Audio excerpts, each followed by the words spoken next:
عليا وما كنتش أعرف إن ده كله هيحصل. كنت أحسب أبويا يقف في صفي، ما حدش يقف في صفي، حتى أبويا كان عليا معاهم ويسبب لي عاهة في دراعي، سبب لي عاهة في دراعي. وبعد ما اتطردنا من البيت ومشاكل وحوارات وكلام من ده، ما كنتش أعرف إن ده كله هيحصل. يعني أنا طالب في تالتة ثانوي وما كنتش عايز الحوارات دي تحصل، ولا عايز الكلام ده يحصل، ولا كنت عايز إن إحنا نوصل لكده. احكِ لي بقى إحساسك لمّا حصل اللي حصل ولقيت الدم على إيدك، الدنيا كانت عاملة معاك إيه؟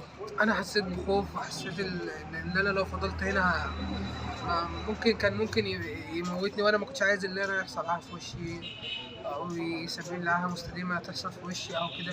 فأنا برضه مش هينفع إن أنا أمد إيدي على عمي ولا كلام من ده، ولا أمد إيدي على مرات عمي لأنها في مقام والدتي وهو في مقام والدي برضه. فأنا كنت عايز أطلع من البيت وأشوف أعمل إيه وبس وخلاص.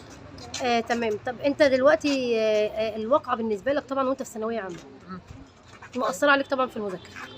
الصراحة ما باعرفش أذاكر أزيد من ساعتين في اليوم، وممكن ما أذاكرش أصلًا في اليوم. ممكن أنا قاعد باذاكر أفتكر الموقف ما أذاكرش. تفتكر والدتك كمان اللي هي اتظلمت.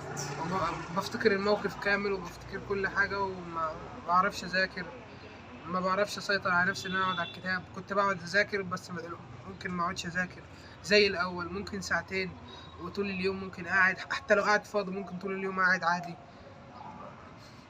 وكل أمّا آجي أذاكر ما بافتكر الواقعة بس اللي بتحصل.